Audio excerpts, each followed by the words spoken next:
Жақын подругасының әкесіне ғашық болып, онымен білгенін істейді. Сәлеметсіздер ме, сіздермен Кинотайм каналы. Бүгін біз «Мой учитель, мое наваждение» деген фильмді талқылайтын боламыз. Астар рөлде Райли және оның әкесі. Әкесі Райлиге өз өміріңді бастан бастап көр деп, машинадан түсіп жұмысына барады. Ал қызы болса, басқа адамдар оның әкесі екенін біліп қоймау үшін, тағы да 5 минут машинаның ішінде күтіп отырады. Бір кезде Кайла деген фотограф қыз мектептегі оқушыларды суретке түсіріп жатып, жаңағы Райлидің әкесін көріп, оған бірден ғашық болады. Ол күн Райли үшін жоғарғы сыныпта ең алғаш оқу күні. Ал оның әкесі Крис үшін бұл ең алғаш жұмыс күні еді. Крис ағылшын тілінен мұғалім болып жұмысқа тұрады. Крис өзінің ең алғаш жұмыс күнінде тағы да бір ырбаңдап қалған қызды өзіне қаратып алады. Бір кезде Кайла Крис пен Райли екеуінің бір-бірін танитындығын түсініп қойып, сосын Райлиге барып, онымен дос болып алады. Кайла Райлидің сеніміне кіріп алады. Сосын Райли Кайлаға: «Біз осында жаңа өмір бастау үшін көшіп келдік.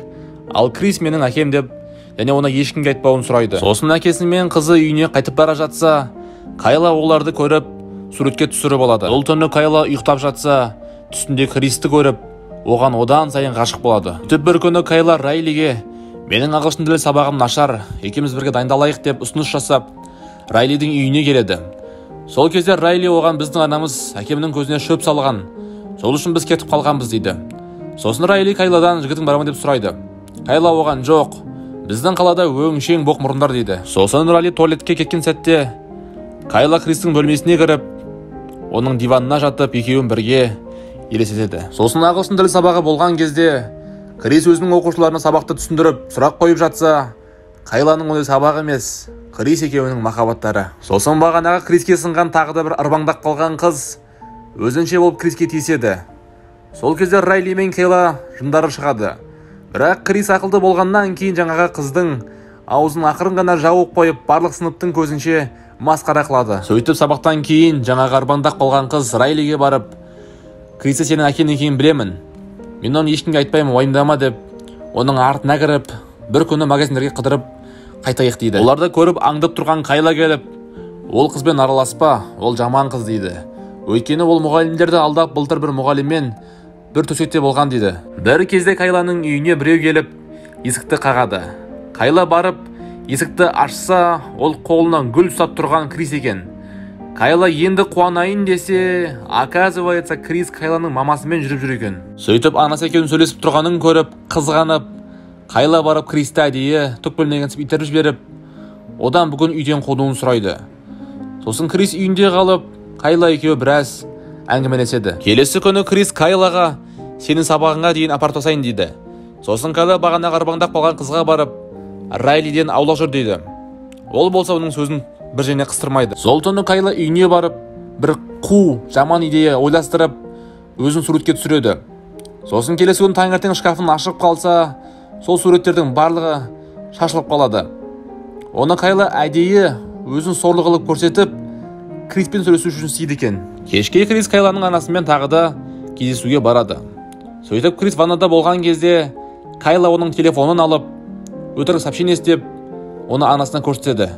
Сөйтіп анасы Кристі үйінен шығарып жібереді. Сөйтіп Крис кетіп бара жатса, артынан Кайла шығып, оның көңілін аулап, оған жақындай бастайды. Сөйтіп Крис оған қой дейді, бірақ өзі ештеңе істемей отыра береді. Сосын келесі күні Райлидің туылған күні болады. Кайли Райлиға подаркасын беріп, бөлмесінде отырған Криске барады. Оның иығын уқалап, массаж істеп жатса, сол кезде бөлмесіне Райли кіріп, шок болып кетіп қалады. Сөйтіп Кайла Криске: «Сенің қызың ішіп алған, одан да қалып жалғастырайық» дейді. Ал Крис болса: «Мен қызымды іздеп табайын» дейді. Сол кезде Кайла: «Саған кім артық? Мен ба, әлде қызың ба?» дейді. Сосын Крис: «Әрине қызым» деп кетіп қалады. Ал Кайла болса Райлидің суретін алып: «Сен менен Кристі татып аламайсың» деп, оның суретін сындырып қояды. Келесі күні әкесі қызын көріп сөйлесейін десе, қызы сөйлескісі келмей кетіп қалады. Сосын Райли Кайланың анасына жазып сөйлесейік дейді. Сосын барлығын біліп қойған анасы мектепке барып, Кристің бетінен 2 рет шапалақпен тартып жіберіп, Кайлаға: «Дәл қазір жинал, қайтамыз» дейді. Сосын Крис қызына барып кешірім сұрайды. Қызы оны кешіреді. Сөйтіп Кайла бағанағы ырбаңдап қалған қыз екеуі кездесіп, Кайла әдейі өз-өзін ұрып жекке ұрынышты болып, саусағын сындырып алған кезде Крис келіп қалады. Сосын Райли полиция шақырып, ал полиция болса бағанағы қызды алып кетеді. Сосын анасы Кайлаға ауруханаға келеді. Сол кезде Кайла анасын да Райлиді де тағы да алдап, енді қайттан қайталанбайды деп кешірім сұрайды. Сосын Кайла тағы да бір өтініш жасап, Райлиге маған волейбол матчын суретке түсіріп берші дейді. Мен түсіре алмаймын дейді. Сосын Райли оған сеніп кетіп қалады. Сол кезде бөлмеге Крис келеді. Кайла оған мен олардың барлығын алдап жібердім деп, енді барлығы тынышталған кезде екеуміз бірге бола аламыз дейді. Сол кезде Крис шок болып, мен дәл қазір заттарымды жинап жұмыстан шығамын дейді. Сосын Крис машинасына мініп, Райлиға болғанның барлығын айтып, заттарымды жинауға көмектес деп өзінің бөлмесіне шақырады. Сосын Райли бара жатса, бірден свет өшіп, Кайла келеді.